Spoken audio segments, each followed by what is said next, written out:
Civilization has always seemed a distant idea. In 1869, these mountains held secrets most preferred not to know. Stories of deserters who never left the war, families who chose isolation, hidden distilleries where federal law never reached. It was a place where people disappeared, and nobody asked many questions. But when a federal inspector for the United States government vanishes without a trace, questions become inevitable. What began as a search for a man lost on the trails would reveal something far darker, a sequence of discoveries that would force investigators to confront the most primitive side of human nature. There was no magic in the mountains, no supernatural creatures lurking among the trees. The true horror was entirely human. This is the story of an investigation that began with an abandoned horse and ended with revelations no one was prepared to face. A story about what happens when people are torn from society and left alone long enough to forget what it means to be human. Before we continue, we want to know, where are you watching from? Leave it in the comments. And if this is your first time on the channel, subscribe so you don't miss the most intriguing stories. Charles Ashford was not a man to take unnecessary risks. At 42 years old, a Civil War veteran and inspector for the Bureau of Internal Revenue, he knew well the dangers of traveling alone through the Smokies. But his work required discretion. Clandestine moonshine distilleries didn't report themselves, and large groups of armed men tended to alert exactly who he needed to catch off guard. So on May 3, 1869, Ashford departed from Cades Cove toward Cataloochee Valley, a journey of approximately 18 miles through difficult terrain. It should take 3 days, with stops for inspections along the way. His satchel contained $340 in collected tax notes, fiscal documents, and a small Colt revolver. His horse was reliable, accustomed to the region's irregular trails. Neighbors saw him leave early in the morning, fog still dissipating among the trees. It would be the last time anyone would see him alive. When the 8th of May arrived without news of Ashford in Cataloochee, local contacts began to worry. Federal inspectors were punctual by necessity. Delays meant problems. On the 10th day, Deputy U.S. Marshal Thomas Cantrell was officially notified. A man didn't simply disappear carrying federal money without consequences. Cantrell gathered 6 local volunteers, men who knew the trails as well as their own homes, and initiated the search. 2 days later, about 1 mile and 200 yards from the main trail, hidden among dense vegetation, Ashford's horse was tied to a tree. The animal was visibly agitated and hungry, abandoned for days but alive. It had scraped the ground around the tree repeatedly, deep circles in the earth suggesting days of panic. But it was tied with a careful, deliberate knot. This wasn't the work of someone panicking. On the ground, a few feet from the horse, lay the inspector's satchel. Partially open, its contents remained untouched. Every note still folded, every document in place, even the dried food hadn't been touched. The revolver was there, loaded, unfired. There were no signs of struggle. No blood stained the surrounding leaves, no drag marks in the damp soil, no torn coat caught on nearby branches. It was as if Ashford had simply dismounted, tied the horse carefully, placed the satchel on the ground in an orderly fashion, and walked into the forest of his own accord. But why? What would make an experienced man, armed, carrying federal money, voluntarily abandon everything? Cantrell examined the area carefully. The ground was disturbed. Ashford's boot prints were visible, walking toward the nearby creek. But there was something else. Smaller footprints, barefoot, multiple sets, people. And near the roots of an old tree, partially hidden under leaves, bone fragments. Too small to be human, thin ribs from a small animal. Perhaps rabbit. But mixed in was something larger. A fragment of long bone that could be from deer or from a horse. Cantrell ordered tracking dogs to be brought. 2 days passed before the animals arrived from a neighboring county. The dogs picked up a trail almost immediately, following something invisible to human eyes through the dense vegetation. For 200 yards they pulled their chains with determination, leading the men toward a shallow creek that snaked down the valley. But when they reached the bank, the dogs began to circle, confused, losing the scent entirely. Water eliminates odors. Any experienced tracker knew this. The search expanded. 40 men scoured the region, their voices echoing in ravines as they shouted Ashford's name. They investigated natural caves, examined every depression in the ground that could hide a body. They found only more abandoned cabins. And there were dozens of them, structures from old hunters, failed attempts to establish farms, shelters from families who had given up on the mountains decades ago. But then, during an expanded sweep in the third week, a team found something that would change the nature of the investigation. 3 miles from where Ashford's horse had been discovered, in a small clearing obscured by dense bushes, there was another horse, also abandoned, also tied with the same type of careful, deliberate knot. The animal had been dead for a long time. Only skeleton remained, still attached by the rotted rope to the tree trunk. Near the horse's bones, a hunter's satchel deteriorated by time. Rusted rifle leaning against a rock. Water canteen fallen among roots. When Cantrell investigated the belongings, a local resident accompanying the search immediately recognized the rifle as belonging to William Hodge, who had disappeared 6 months earlier. The family had assumed he'd gotten lost or been attacked by a bear. No one had connected the cases until now. 2 disappearances, same general area, same pattern. Horses left tied, belongings untouched. And in Hodge's case, the horse had been left to starve slowly, still tied to the tree. This wasn't an accident. This wasn't an opportunistic animal attack. Something, or someone, was deliberately choosing victims, luring them away from their transportation through some method that left no signs of struggle, and making them disappear. The starved horse suggested something even more disturbing. Whoever was doing this had no need for the animal. This wasn't robbery. This wasn't desperate survival. This was something different. Cantrell felt the full weight of realization as he looked at Hodge's horse skeleton. If Hodge had disappeared 6 months earlier, and Ashford 3 months ago, how long had this been happening? How many other solitary travelers, hunters, herb gatherers, had been recorded as lost when the truth was far darker? The rains came in the 4th week, violent storms that turned trails into rivers of mud and erased any trace that might have remained. After a month of increasingly desperate searches, reality began to impose itself. The Smokies covered thousands of acres of unexplored territory. A body, or several, could be mere steps from a trail and remain invisible for years under vegetation that grew in dense layers. Marshal Cantrell wasn't a man to give up easily, but he knew when he needed to fundamentally change strategy. They weren't looking for lost or injured men anymore. They were looking for places where people had been hidden. The Ashford family, desperate, offered a reward of $500 for information leading to the inspector's whereabouts, a fortune that could change any local farmer's life. Even so, no one came forward with answers. But Cantrell had a growing suspicion that kept him awake at night. If there was a predator, and now he was convinced there was, then there were lairs, places of return, bases, and in the mountains that meant structures, abandoned cabins, large caves, perhaps even hidden camps that no one had discovered in decades. It was only when they stopped looking for the men and began paying systematic attention to the structures they found, cataloging each one, investigating even those that seemed abandoned for years, that the true nature of the horror began to emerge from the shadows. But this would take more time, more patience, and unfortunately, more blood.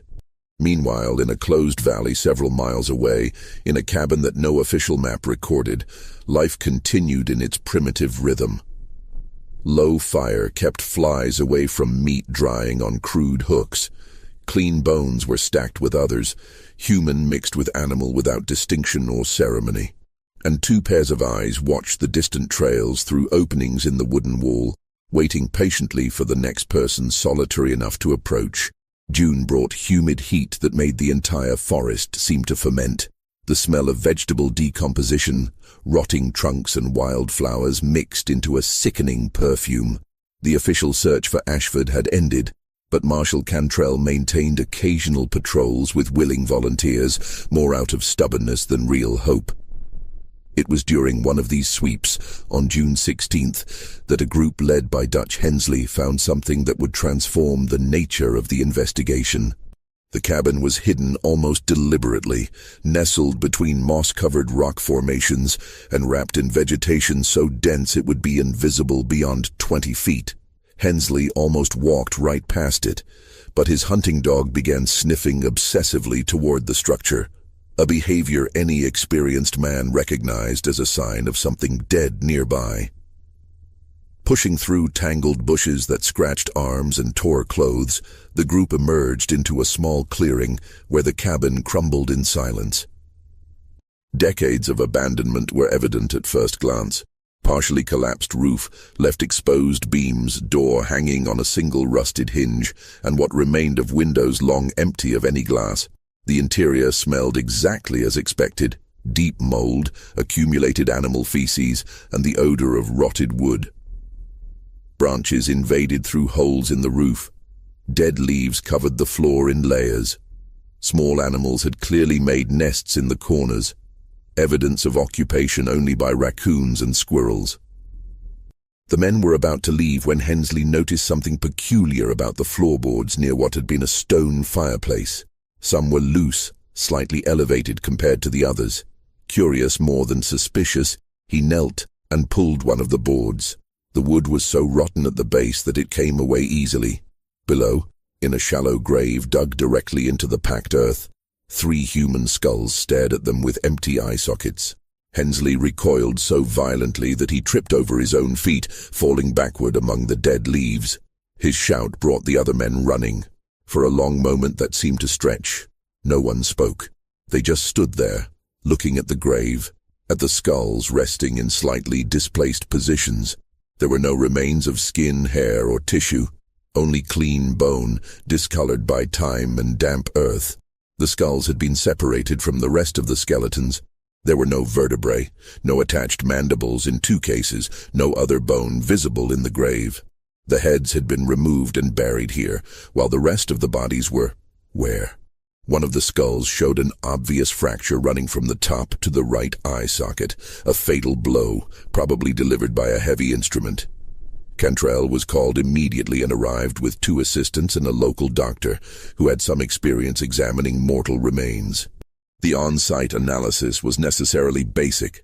Without advanced forensic science, all they could determine was that the skulls were from adults based on bone development, probably different individuals based on slightly varied sizes and characteristics, and that they had been there for considerable time. Years, possibly. He ordered systematic excavation around the cabin. 4 men dug for hours, creating trenches in a grid pattern. They found only intertwined roots and stones. They investigated the interior, removing layers of debris. No other bones. And then, in a corner that had escaped initial attention, one of the men found something hanging from a rusted hook on the wall. Rope, but not common hemp or plant fiber rope. When Cantrell examined it more closely, his stomach turned. Hair. Human hair braided into functional rope. Strands of different colors, faded blonde, brown, even some gray hairs, all interwoven in a tight pattern strong enough to support weight. There were several feet of length, with ends showing signs of use, friction wear, discoloration. Someone had collected human hair, probably from multiple sources, and meticulously braided it into a functional tool.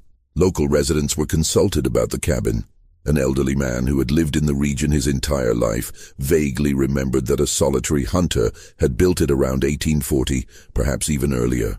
It had been abandoned since approximately 1850, as far as informal community records indicated. The cabin really did seem abandoned for considerable time. The discovery raised impossible questions. Were these ancient crimes buried for decades with no connection to recent disappearances? Or was there some deeper pattern? 3 people had been killed and decapitated, but exactly when, by whom, and more disturbingly, why? Cantrell made a decision that would fundamentally change the scope of the investigation. If there was one cabin with hidden human remains, probability suggested there could be others. He completely reformulated the search strategy. They weren't looking for lost men who might be injured anymore. They were looking for places, structures, caves, camps, where people had been deliberately hidden. It took a little over a month of systematic searching. On July 23rd, during patrol of a different area about 6 miles from the first cabin in a distinct direction, another structure was found. This one was considerably more recent, built perhaps 15 or 20 years ago based on the condition of the wood. Although also abandoned, it wasn't in such an advanced state of deterioration. The door still closed with effort. A significant part of the roof remained intact, and when the men forced the door open and entered, the smell hit them. Old decomposition, not fresh like recently dead meat, but the sweet, sickening and persistent odor of rancid fat that had permeated the wood. Old blood oxidized to a brown-black tone, and something more chemical that made nostrils burn. Large pots, the type used to process large quantities of food, were stacked in a corner. When Cantrell examined the interior of one, he found hardened, encrusted residue, something organic that had been boiled repeatedly until it turned into a dark crust on the metal. Small white fragments were mixed in the substance. Bones. Stacked against the wall were clothes, not 1 or 2 forgotten items, but dozens of pieces. Men's coats in varied styles covering decades of rural fashion, women's dresses in different states of deterioration, even small clothes that could only be children's, all stained with dark substances. The clothes covered an impressive period, from styles of the 1840s to pieces that seemed only a few years old. It appeared someone was systematically collecting clothes from different people over a long time. In a particularly dark corner, where the roof remained more intact blocking light, Cantrell found something that made bile rise in his throat. A crude wooden box, built without particular skill but functional, filled with human teeth. Dozens of them, perhaps more than 100, in various states of preservation. Some were large molars with long roots characteristic of adults. Others were too small incisors and tiny canines, baby teeth from children. It appeared someone was collecting them systematically, or that entire heads had been processed somehow and the teeth simply saved. Next to the box of teeth, blocks of something that initially looked like poorly made homemade soap. Cantrell picked one up, turning it in his hands. The texture was greasy, left an oily residue on fingers. The smell was slightly sweet, nauseating. Soap made from animal fat was common in rural areas. Poor families made their own.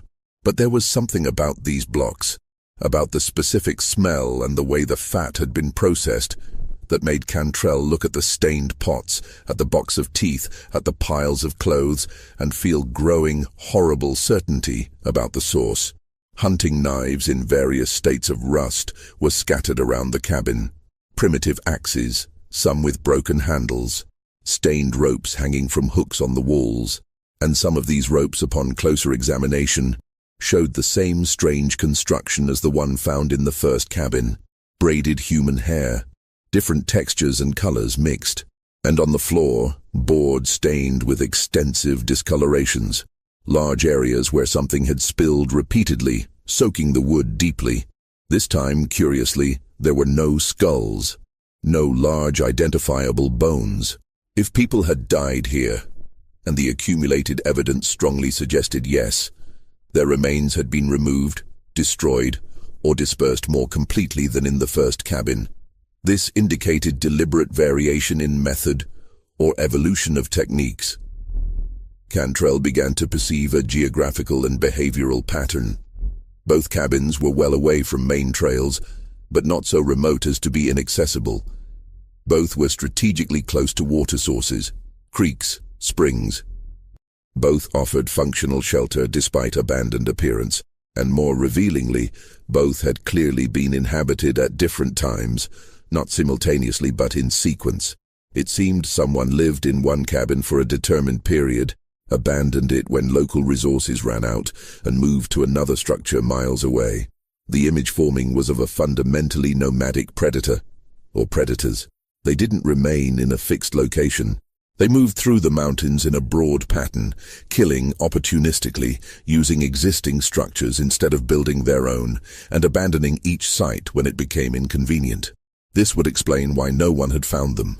There was no fixed base to locate, just a series of temporary shelters scattered across vast territory.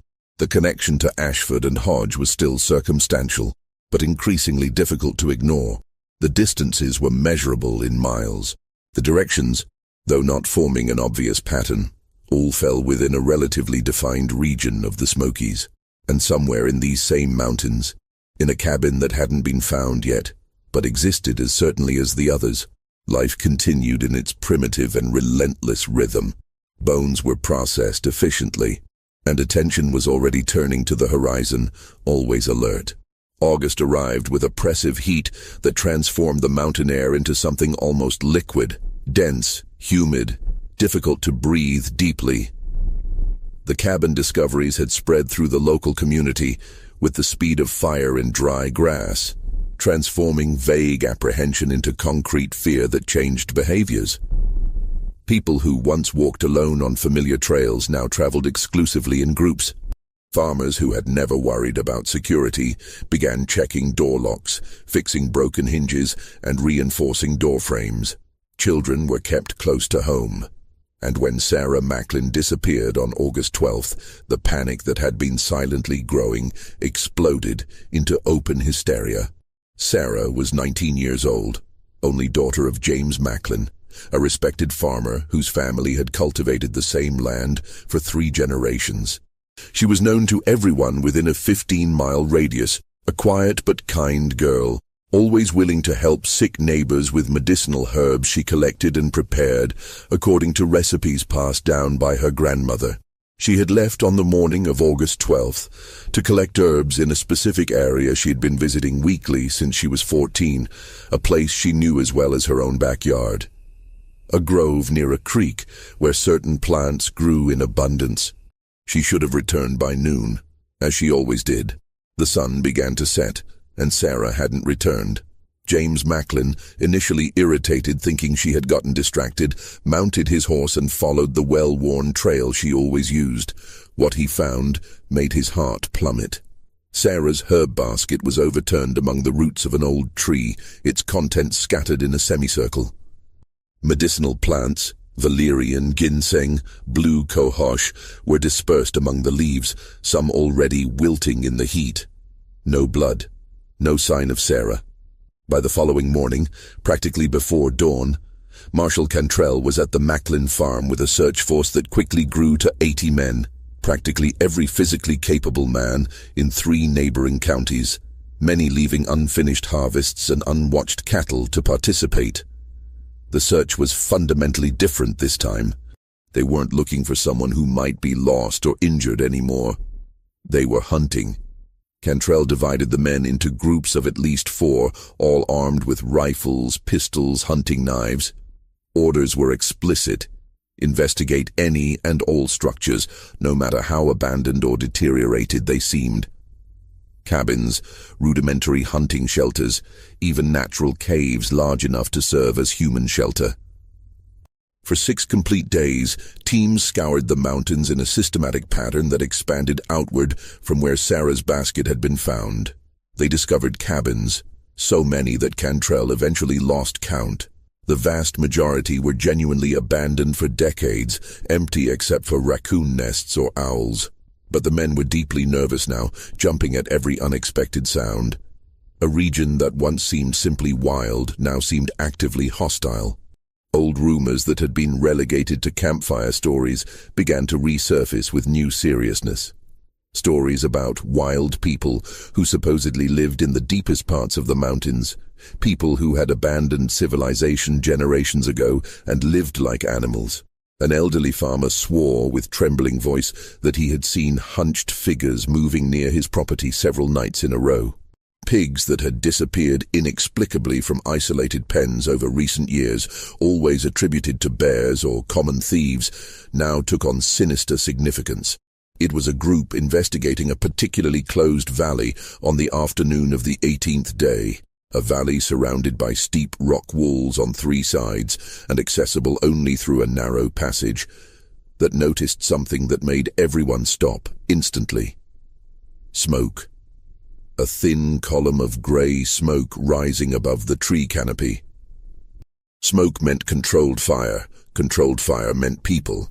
The group's leader, a war veteran named Elias Drummond, raised his hand in a silent signal to stop. Everyone froze, breaths held. The cabin they eventually located, approaching with extreme caution, was primitive even by the low standards of the mountains. Visibly crude construction, logs poorly fitted to each other with irregular gaps filled by a mixture of mud, moss, and plant fibers. A single room, no real windows, just rectangular openings covered with animal skins that blocked light, but allowed minimal ventilation. But it was unequivocally inhabited. Fresh smoke rose from the primitive chimney of stacked stones, and an improvised pen nearby contained 3 skinny pigs feeding on scraps and vegetation thrown on the muddy ground. Deer skins, in various states of preparation, were hung to dry on a crude structure made of tied branches. It looked like the property of an extremely poor farmer, except that no known farmer, not even the most isolated ones, lived in this specific part of the mountains. Drummond sent his fastest man back to fetch Cantrell and reinforcements. It took almost 2 hours until the marshal arrived, bringing 6 more men.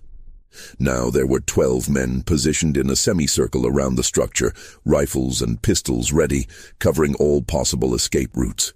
Cantrell approached until he was approximately 20 feet from the closed door, took a deep breath, and identified himself as federal authority, ordering the occupants to exit with their hands visible. Absolute silence. Only the crackling of fire inside the cabin, audible through the gaps and wind in the trees above. He repeated the command, even louder this time. Minutes passed with agonizing slowness.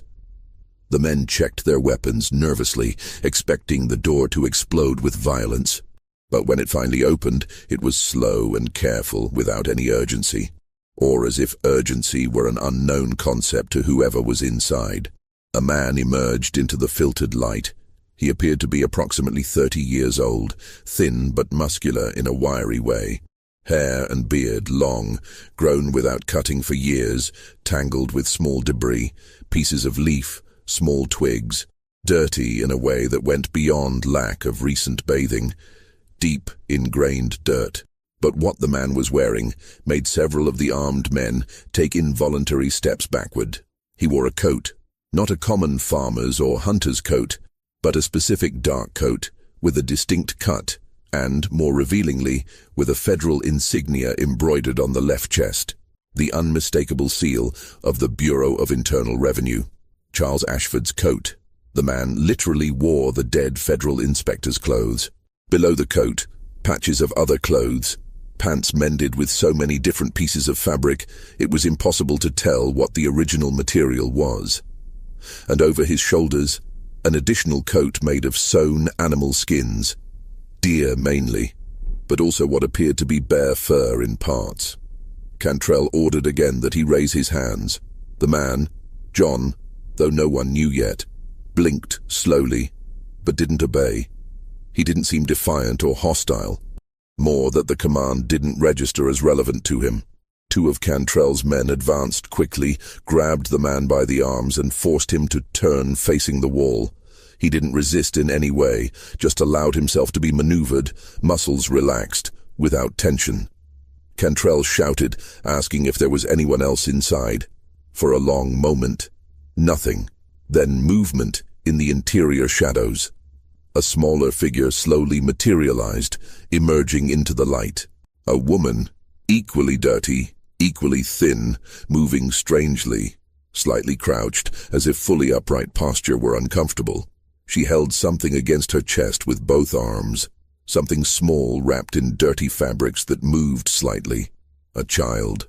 The woman wore something that initially seemed to be a simple dress, but upon closer examination revealed itself to be a disturbing construction. Literally, dozens of pieces of different fabrics, all obviously from women's dresses, sewn together in a pattern with no apparent order.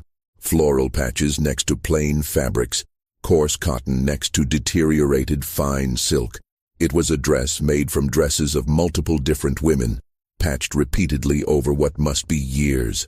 And over this, similar to the man, she wore a crude coat of animal skins. 4 men cautiously entered the cabin, while John and Edith were firmly restrained outside, tied with ropes. The smell that hit them when they crossed the threshold was so intense that 2 men immediately exited, bending and vomiting violently among the nearby trees. It wasn't just lack of hygiene. It was active decomposition mixed with old decomposition, accumulated urine, feces, and something sweet that made battlefield memories involuntarily surface. On the packed earth floor near the stone fireplace, 2 human skulls rested casually. Clean, disarticulated, one still had long strands of blonde hair attached to fragments of dried scalp. What made Cantrell stop when he finally entered was what was around the skulls.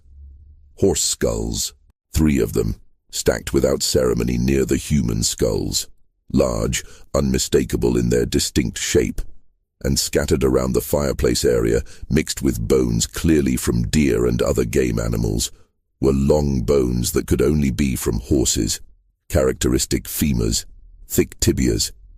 They hadn't just killed the people, they had killed and consumed the horses too. Meat was meat. There was no distinction. Large iron pots, some clearly very old and others more recent, were stacked with dark residue encrusted on their surfaces. One large pot was still positioned over low embers in the fireplace, containing something that bubbled very slightly. Thick broth, with barely identifiable pieces of meat and bone fragments floating. The smell coming from this pot was distinct and horrible. Near the fireplace, homemade candles burned on improvised holders. But the smell of these candles, when Cantrell approached, was similar to that of the soap found in the previous cabin. Processed human fat. Candles made from dead people, illuminating the home of their killers. Extensive piles of bones were scattered without organization around the cabin, some clearly from terrestrial animals like deer, pigs, even large birds, but abundantly mixed were others unmistakable. Human femurs, long and with characteristic shape, pelvis fragments, human vertebrae, and many of these bones, both animal and human, showed identical marks, cracked longitudinally with precision, exposing completely empty internal marrow cavities. Marrow had been extracted, but there was something even more disturbing about some skulls. While most bones were scattered casually, 3 skulls, not the 2 near the fireplace but 3 others discovered on a crude shelf, were visibly different, meticulously cleaned, almost polished, without any residue, carefully positioned in a line. Why these 3 specifically? What made them different from the other skulls found in previous cabins? Was there any reason? No one would know. One corner of the cabin served as a chaotic storage area. Torn and stained clothes were piled in a high mound, women's dresses in varied styles, men's pants, coats, even small children's clothes, all stained with brown and black substances. Primitive hunting knives were scattered among the clothes. Stained ropes hung from improvised hooks, and some of these ropes showed the same disturbing construction seen in previous cabins. Braided human hair, blonde, black, brown, gray, all colors mixed. Among the accumulated belongings, Cantrell found objects that confirmed connections. A rusted but functional rifle that one of the local men immediately recognized as belonging to William Hodge. It had a distinct notch in the handle. Several water canteens of different styles. Well-made hunting knives. Coins scattered without apparent value. And more revealingly, partially buried under a pile of skins, a pocket watch. When Cantrell cleaned it, he saw the engraved initials, C.A. Charles Ashford. In the back of the cabin, in an area partially hidden by an improvised curtain made of sewn animal skins, they found what they were looking for and simultaneously feared. two sets of human mortal remains in decomposition. The first was clearly male based on skeleton size and clothes that still partially adhered. Thick wool pants, shirt fragments, leather boots. And crucially, although the coat was missing because John was wearing it, the still-present vest had internal embroidery identifying the Knoxville tailor, Charles Ashford. The second set of remains was smaller, more delicate bone structure, dressed in fragments of what had been a blue floral dress, a dress that several witnesses would later confirm was identical to what Sarah Macklin was wearing on the day of her disappearance. Blonde hair still attached to the skull. Decomposition was significantly less advanced, consistent with only 6 days since death. Both bodies were profoundly incomplete. Large sections were missing, not removed by natural decomposition, but deliberately cut at joints with precision, systematically processed. The cauldron over the fire, with its bubbling contents, took on immediate and horrible significance. Fresh meat. Sarah had been killed 6 days ago. The doctor who would later examine the remains would confirm, based on decomposition patterns, that the timing was consistent. They had been literally interrupted in the middle of their meal. Cantrell exited the cabin, breathing fresh air in deep pulls, trying to clear the smell from his lungs. He looked at the couple awaiting under armed guard from his men. John still showed no expression whatsoever. Edith cradled the child against her chest. A tiny and terribly thin boy with a slightly asymmetric head and eyes that didn't focus properly. The scene would have been maternal if not for everything around it. Cantrell ordered them arrested, tied firmly, and that someone take care of the child. They were tied with additional ropes. They didn't fight. They didn't ask anything. When one of the men approached to take the child from Edith, she made a low sound in her throat. Not a word, but an almost animal vocalization. She tightened her hold on the baby, but when the man simply took the child firmly, she released it without additional resistance. The trip back to Knoxville took 2 days through difficult trails. Throughout the entire journey, John and Edith remained in almost absolute silence. They refused to sit in chairs or benches when the group stopped, preferring to squat on the ground. They ate with their hands when offered food, first carefully smelling each piece before bringing it to their mouths. They avoided eye contact with everyone.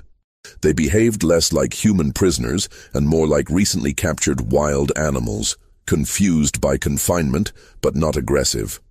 There were questions that desperately needed answers. Who were these people? Where had they originally come from? How had they ended up living this way in the mountains?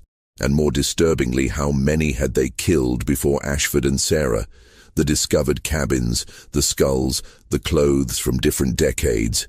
Everything suggested a time scale that went far beyond months or even a few years. In the cell where they awaited trial, the couple continued demonstrating primitive behavior, but gradually began minimal adaptation. They sat in chairs when directly ordered, though it seemed uncomfortable. They used utensils with obvious clumsiness. They didn't converse with each other even when alone. Guards reported only long silences. Marshal Cantrell faced an extraordinarily frustrating task, trying to extract information. John and Edith weren't mute. They spoke English perfectly, correct grammar, functional vocabulary. But they were extremely laconic, answering only the essential, never voluntarily elaborating. And abstract concepts simply didn't make sense to them. The words were heard, but meaning didn't penetrate.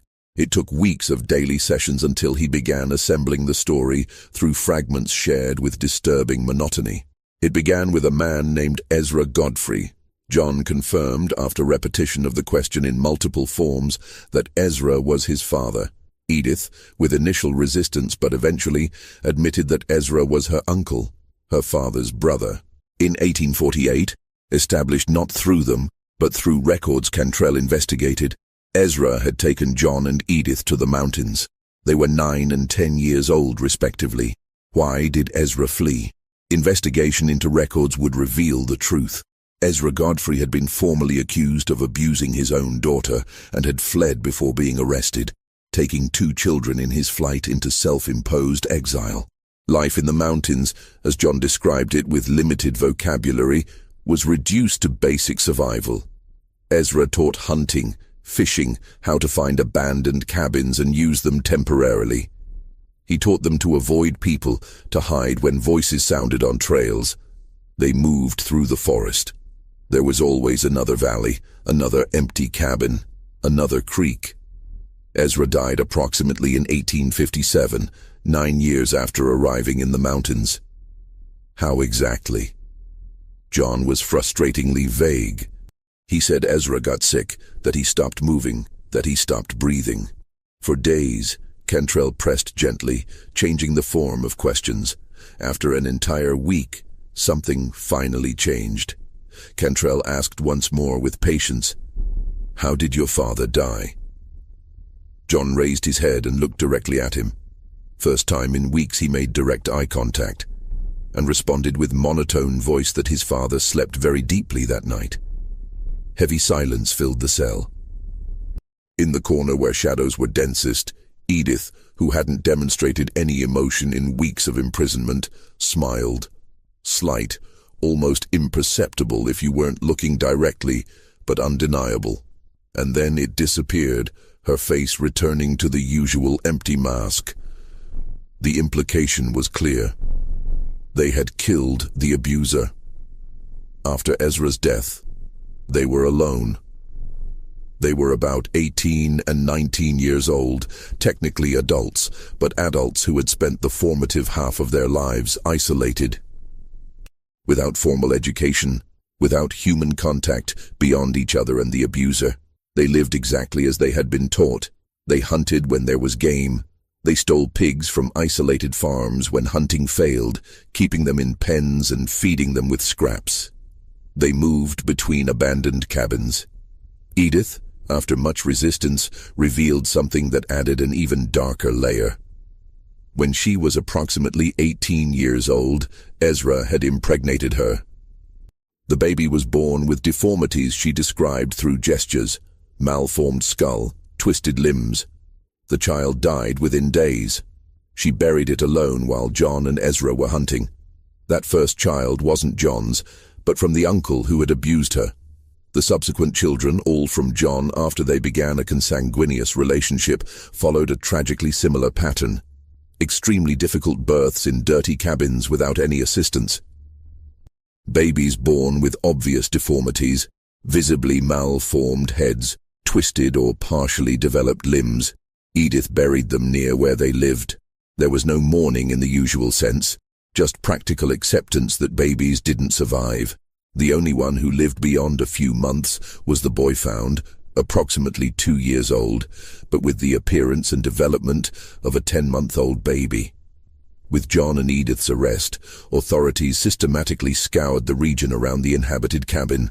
About 100 meters from the main structure, following an almost invisible trail, they found something that explained where much of the disposal went.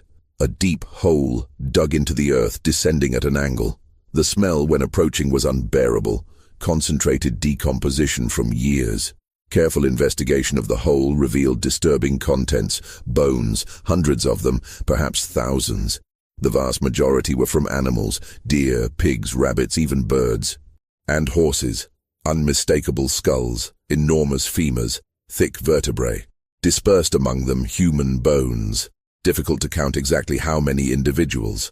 Conservative estimates suggested at least 2 complete sets. Years of accumulated disposal. Inedible parts. Bones processed for marrow. On September 12th, teams found a 4th cabin, 12 miles from the first, also abandoned for years, containing 3 skulls buried in a hole in the floor. Clothes from 2 men and a woman. Styles clearly from the 1850s. More primitive knives.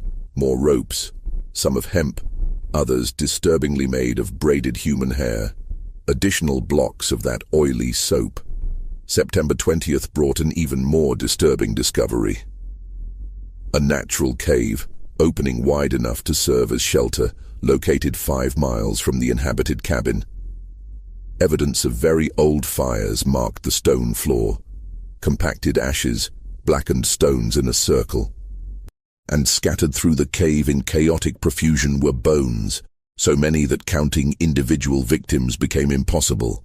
Humans and animals mixed, fragmented by time, some clearly very old. The cave seemed to have been a previous dwelling, perhaps the first place where Ezra, John, and Edith had lived when they arrived in 1848. In early October, a fifth cabin was located through persistent search, 14 miles from the first in a different direction. 4 skulls buried in shallow graves near the structure. More clothes from multiple decades. More primitive and improvised tools.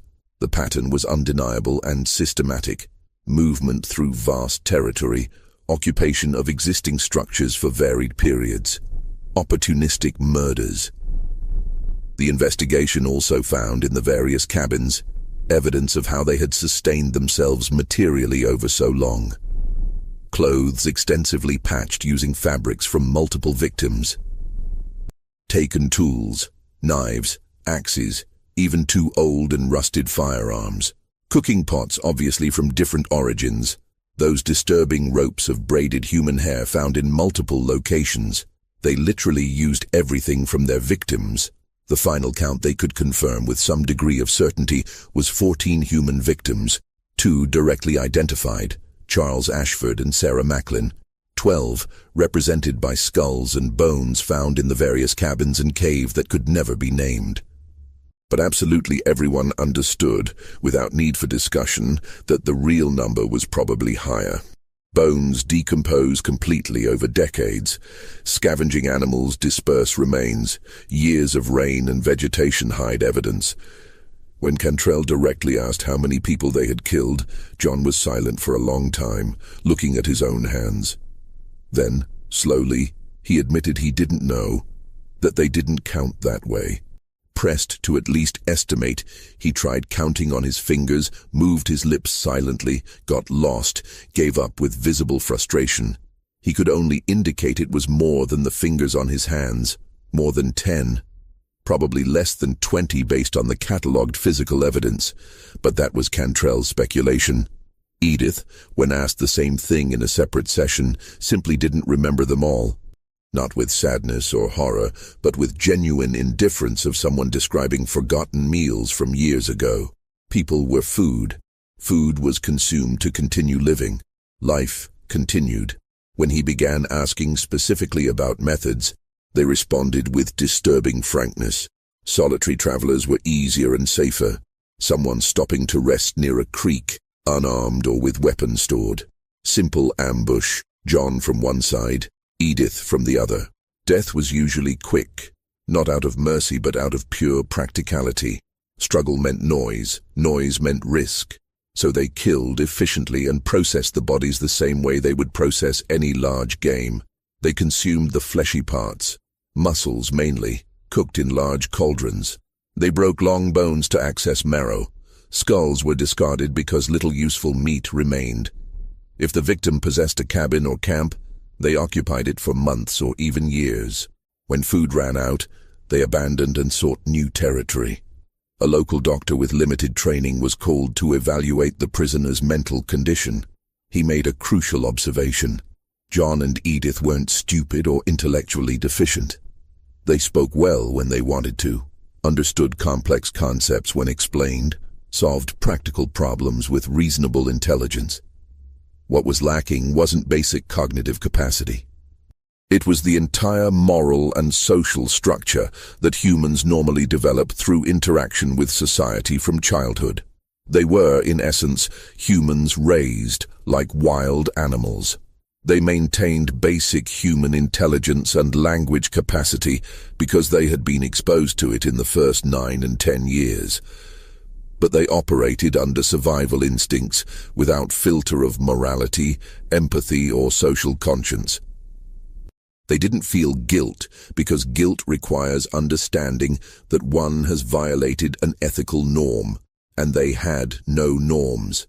They didn't feel fear of punishment because punishment was an abstract concept they had never encountered. The doctor concluded his official report with a somber observation. Regardless of legal guilt, they were dangerous not through intentional malice, but through absence of the inhibitions that keep the rest of humanity from killing when it would be convenient. They were humans without developed humanity, and there was no path to rehabilitation. The trial of John and Edith Godfrey began on November 9, 1869, in Knoxville's federal court. The room was packed far beyond capacity, morbid curiosity surpassing any sense of decency. People wanted to see with their own eyes the couple who had lived like animals and killed like predators. What they saw disappointed them in terms of spectacle, but disturbed them in deeper ways. John and Edith sat side by side in the defendant's bench, cleaned for the first time in decades. Clothes provided by the court made them look almost normal, except for the expression. Even surrounded by people occasionally shouting for their heads, they maintained that same expressionless face.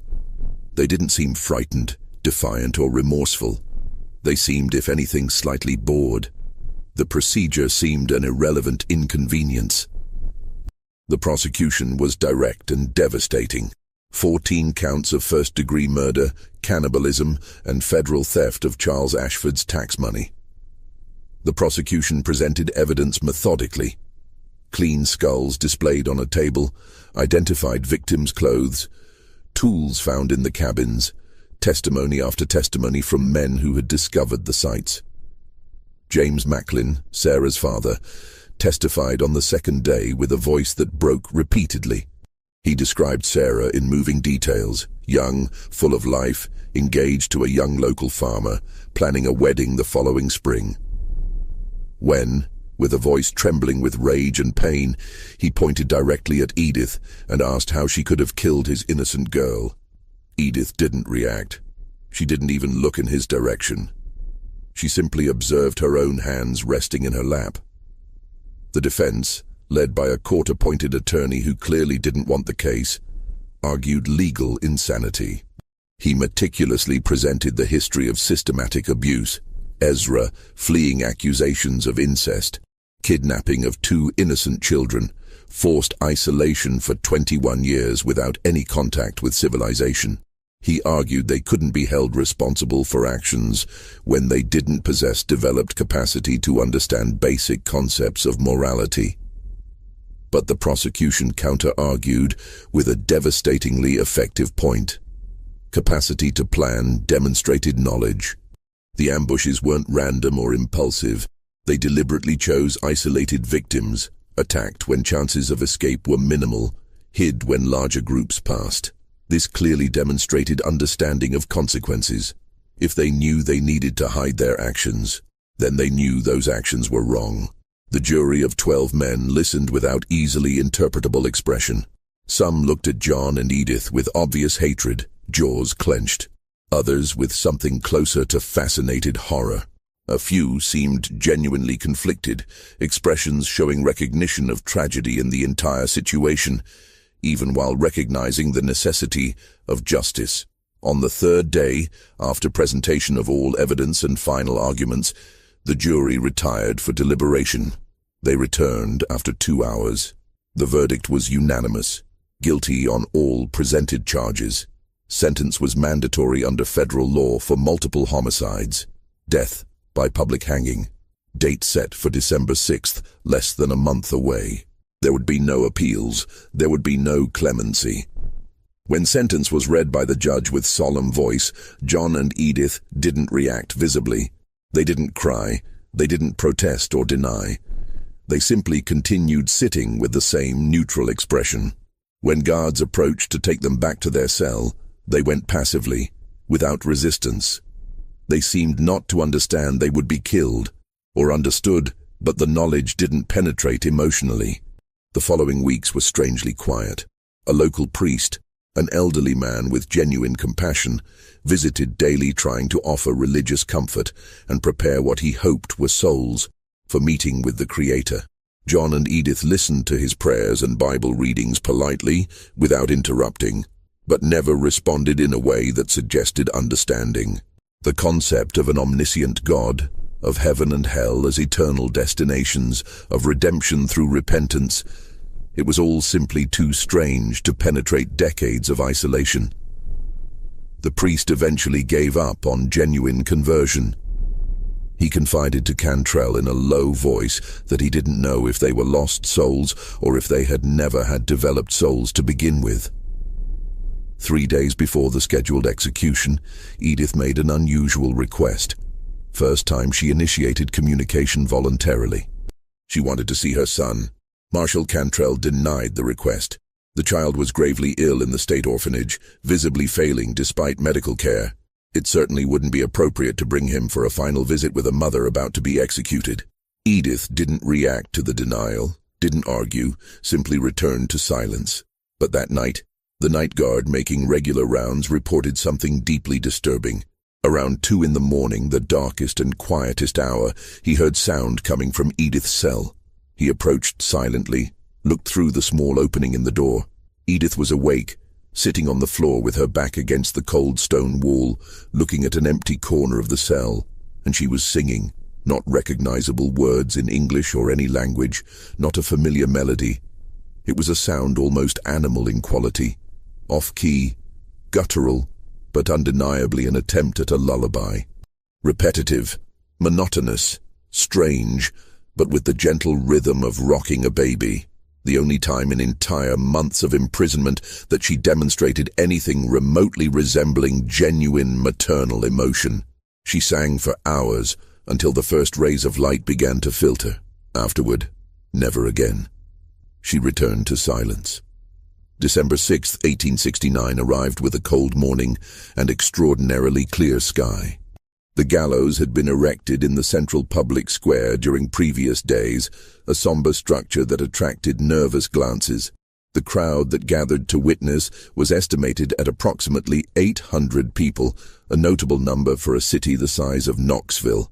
Some came out of a sense of justice, others, probably the majority, out of morbid curiosity. Still others because public executions were, however disturbing it sounds, social events where the community gathered. John and Edith were brought in a closed wagon, still tied, still silent. When they descended and were led to the gallows steps, the crowd expected, some openly, others secretly, a dramatic final confession, desperate pleas for forgiveness, perhaps even last-moment violent rebellion. None of this happened. Both walked with the same passivity they demonstrated in everything. When they were positioned under ropes hanging from the beam, when dark fabric hoods were placed over their heads, they didn't resist. The priest offered a final prayer with a voice that carried through the silent square. He asked the Lord to receive these lost souls, products of sins they didn't initially commit but perpetuated terribly. He asked forgiveness for them, for they truly didn't know what they were doing.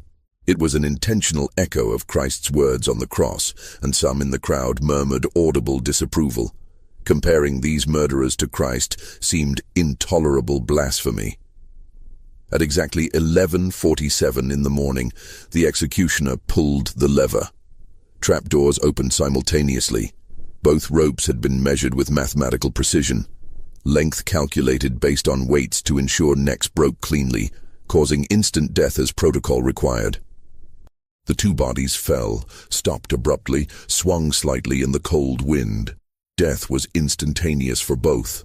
Bodies were left hanging for a complete hour as regulation required, before being lowered. There were no funerals or religious services. There were no family members claiming bodies. They were placed in unmarked graves in the paupers' cemetery on the outskirts, buried in extreme opposite corners of the grounds, even in death kept separate. No wooden cross marked the locations, no stone with names, no prayer beyond that of the priest at the gallows. The earth accepted them without ceremony. The boy, named Lewis by the orphanage staff for lack of any other name, survived an additional 6 months in the state orphanage. He never improved. He refused food more frequently than accepting it. He never developed speech.